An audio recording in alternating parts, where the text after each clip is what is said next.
Good evening and welcome to Poland Daily News. I'm Nicholas Richardson. Instead of a ceasefire in the Middle East, there is an escalation of tension. Hamas terrorists have elected a new leader who was the mastermind behind the October attacks on Israel. He announced bloody attacks on the enemy. Israel does not cease its attacks either. In the Gaza Strip, it fired on civilians and also carried out a sound attack, disrupting a speech by the leader of Hezbollah. All sides in the Middle East conflict are preparing for war. After Israel eliminated their leader, Hamas terrorists are becoming even more radicalized. They have chosen as their new leader a ruthless operative, eager for Israeli blood. 61-year-old Yahya Sinwar scares his greatest enemies like this. We will come after you with an infinite number of rockets. We will come after you with a stream of soldiers. Millions of our people will come after you. He was the mastermind of the attacks on Israel on the 7th of October last year, when Hamas terrorists penetrated Israel via tunnels and paragliders, killing men, raping women, and kidnapping dozens of citizens, including children. He can hardly be expected now to be the one pushing for a ceasefire and peace in the Middle East. Yahya Sinwar is an archi-terrorist responsible for one of the most horrible terror acts in history, the 7th of October. There is only one place for Yahya Sinwar. In Israel's north, Hezbollah has already launched a drone attack. 7 people were wounded.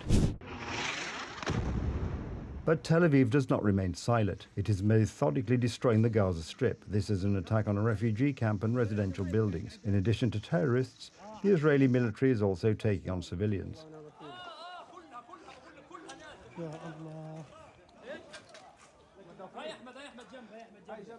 People need a ceasefire more than anything. It has been a very prolonged period, and the conditions are getting worse and worse. Security conditions are getting worse and worse for the people on the ground. But hope for peace in the Middle East is not in sight. Israel may be attacked from many directions. Hamas terrorists, Lebanese Hezbollah, Yemen's Houthis, but above all Iran, are closing ranks and joining forces. Israel's biggest ally, the United States, is on full alert. We communicated that message directly to Israel. Our commitment to Israel's security is ironclad. We will continue to defend Israel against attacks from terrorist groups or their sponsors, just as we'll continue to defend our troops. Israel is preparing intensively for war. It has stepped up security at key state buildings, expecting attacks on the Israeli parliament, the Knesset, among others. It has also activated underground hospitals. The other side is also pushing for bloodshed, which now seems inevitable. Martin Shevchak, TV Republica. A few months after the dismissal of the head of the Eurocol, General Jarosław Gromadzinski, on dubious charges, the purges in the army led by the Tusk coalition continue. General Artur Jakubczyk was dismissed from the international military staff at NATO headquarters, and 4 other officers lost their posts.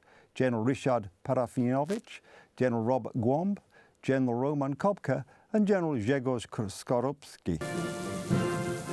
The Defence Minister has decided to dismiss General Artur Jakubczyk from the international military staff at NATO headquarters. The Defence Minister claims that the procedure was initiated by allies because of the officer's alleged homophobic behaviour. According to the General, however, his superiors at NATO are also surprised by the Ministry of Defence's decision. In my view, the allegations made against me are highly frivolous and damaging to my good name. I don't know why they are trying to create a scandal around me in order to destroy me as a soldier and as a person. General Jakubczyk is an experienced military man. When the 18th Mechanized Division was established in Sielce, he was the deputy of its first commander, General Jarosław Gromadzinski. I'm a soldier with many years' experience, having served in international structures, including 3 wartime deployments, Iraq, Afghanistan. I have been repeatedly awarded for my work in the field of national and international security. Also losing their posts were General Robert Głąb, former Deputy Chief of Staff for Resource Management at NATO Allied Command in Norfolk. General Ryszard Parafianowicz was relieved of his post at the Operational Command. General Roman Kopka, former commander of the 7th Armoured Brigade, and General Grzegorz Skorupski, who served at the General Command of the Polish Army. We are in a pre-war situation, a situation in which a Russian attack could happen at any time, and the Polish army must be efficient, not disorganized. Why is this happening? Obviously, it is a kind of purge after the predecessors, after Law and Justice, except that the generals have been sidelined, and there is every indication that they are linked to Law and Justice by the current leadership of the Ministry of Defence, began their careers before Law and Justice took power. They also have another thing in common. They all joined the army after the fall of communism. For me, The dismissal of the younger generation of generals by the leadership of the Ministry of Defence is an obvious signal of revenge by the old generals. These young people dared to upset the old order in the Ministry of Defence. They spoke out against the arrangements that had been in place in the Ministry of Defence for years. Well, unfortunately, those arrangements are coming back. Unofficially, the architect of the purges in the army is said to be General Mirosław Różański, a member of the Polish United Workers' Party, and an officer who began his career in the Polish People's Republic and was appointed Commander-in-Chief of the Armed Forces by former President Bronisław Komorowski. What we are witnessing is a politically motivated personnel revolution in the army. It is being carried out by General Różański, who was appointed by Donald Tusk as a political appointee, a supervisor of the Ministry of Defence, and this is a man who is connected to General Jaruzelski's team. After the United Right came to power, Różański left the army and first set up the Strat Points Foundation, in which officers of the Military Intelligence Service, led by the current head of the Military Counterintelligence Service, General Jarosław Struczniak, found themselves, and later, together with Szymon Hołownia, entered politics. After the 13th of December, military pensioners who had started their careers in Soviet times began to return to the army. We are dealing with a gigantic process hidden from society of the return of people formatted within the ideology of General Jaruzelski. Interestingly, little seems to be happening about the recent vulgar behavior and attack on journalists by Lieutenant Colonel Piotr Szymański, a doctor at the Military Medical Institute. The former head of the Ministry of Defence, Mariusz Błaszczak, has raised questions with the current authorities in the Ministry of Defence, including whether Lieutenant Colonel Szymański has access to classified information. It is necessary to check whether there were any doubts about the mental state of Lieutenant Colonel Szymański during the inspection procedure, as access to classified information requires that there should be no such doubts.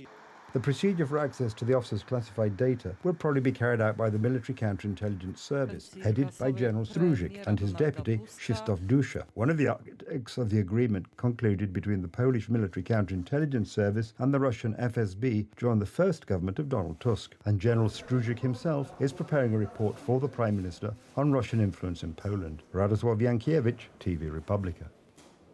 Police are preparing for more riots. This is in response to a list of more than 30 potential sites with new demonstrations by the British people. Those fed up with the government's ignorance and the tragic consequences of misguided migration policies. 9 days after the brutal murder of 3 little girls by the son of Rwandan migrants, they already know they can't count on help from the authorities. Instead, there are arrests, surveillance and censorship. Islamists in Great Britain are moving toward a counterattack.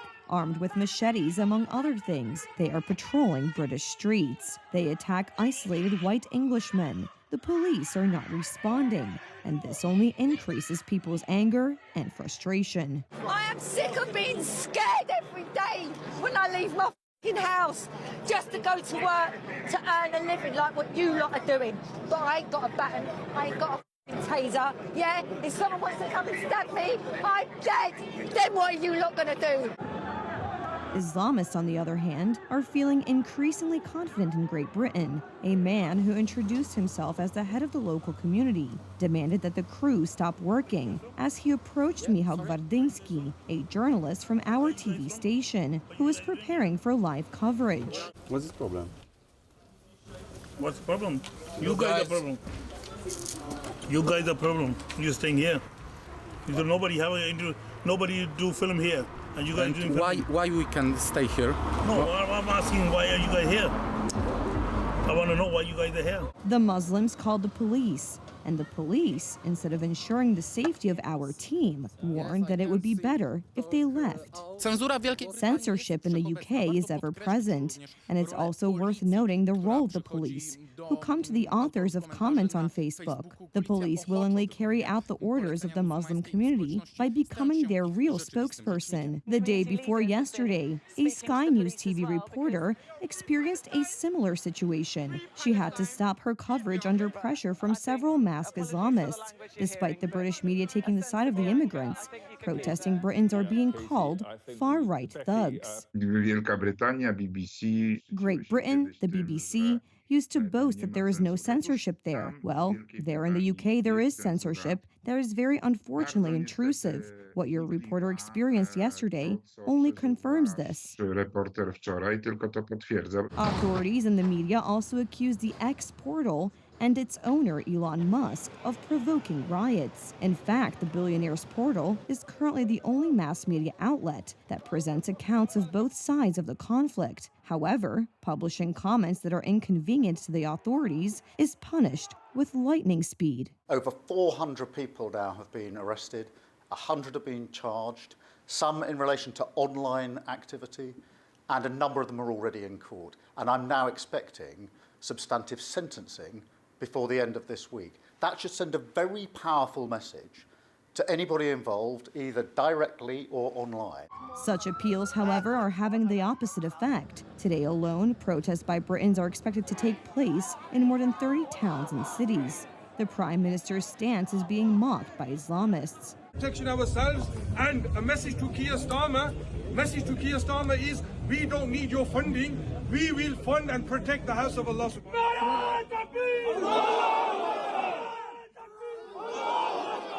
Islamists openly say they are taking control of Great Britain, and the British people, they are already having to fight for their children's future, not only against gangs of Islamic illegal immigrants, but also against their own government. More than 4,000 employees are set to lose their jobs at PKP Cargo. Some already can't bear the pressure and are leaving on their own, especially since it is still unclear what the reductions will look like and what the company's repair programme is. Meanwhile, the labour market situation is extremely difficult. The summer months usually do not herald a rise in unemployment thanks to an increase in seasonal work.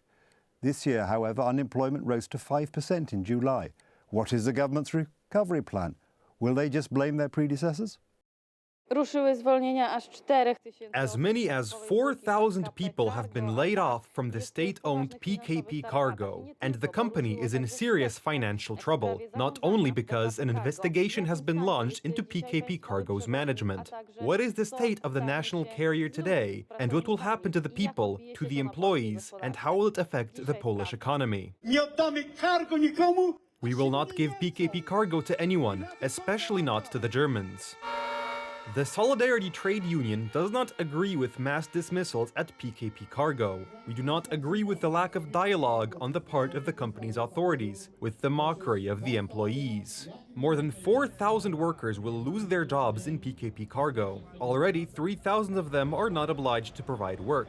According to trade unionists, the atmosphere is extremely tense. Some can't stand the pressure and quit on their own, especially since it is still unclear how the cuts will look like and what the company's recovery program is. One of the ways to heal the Polish economy is to review personnel, unfortunately, to make sure that there is no overstaffing. Well, you could see what happened in PKP Cargo. They are now laying off several thousand people and it still continues to work as it did. The government, together with the prosecutor's office, is looking for those responsible for the current state of PKP Cargo among the members of the previous management. The district prosecutor's office in Warsaw has opened an investigation into dereliction of duty and abuse of power at PKP Cargo in the period of up to 2023. Meanwhile, the company made a profit of 82.1 million zloty in 2023, compared to 148 million in 2022. In the first quarter of 2024, it already had a loss of 118 million zloty. In connection with the fact that we are losing the employees' economy to the employer's economy, people will accept these worse working conditions, unfortunately, on the principle that it is better to work and earn something than not to work and earn nothing.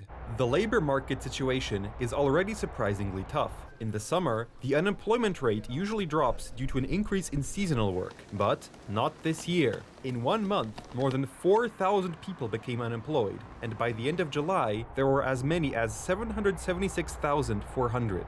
The unemployment rate rose to 5% in July. The avalanche has already started. We are on vacation and we are still enjoying the vacation. I assure you that from September, this situation will get worse. And unfortunately, It will get worse. We can continue to expect problems due to the fact that companies are not developing, the supply is not growing, which means there are no new jobs. And this is the biggest problem of our economy. Expect that unemployment will continue to grow despite the lack of people to work. And even if it stays on this level of 5.5%, it will not cause economic growth. And in a while, we will see stagnation in wages and high inflation. The government's plans also show no chance of improving the country's economy. We don't see any solutions here when it comes to cutting spending. We see a desire to increase taxes, to increase the pressure of the tax authorities on entrepreneurs. But this won't cause economic growth. Maybe it will somehow save the skin of some officials at the social insurance institution or at the tax chamber. But it certainly won't stimulate the economy. And the costs will be borne by the Poles. Edyta Hołdyńska, TV Republika. An unprecedented situation. Ukrainian troops have entered Russia in numbers not seen since the full-scale Russian invasion of Ukraine. Up to 400 Ukrainian soldiers may have penetrated the border into the Kursk region.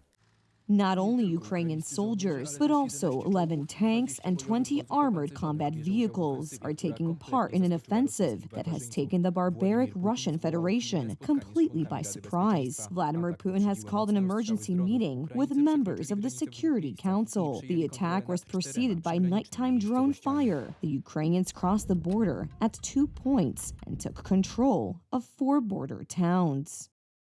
That's the news. Thank you for watching, and from me, it's have a good night and a better tomorrow.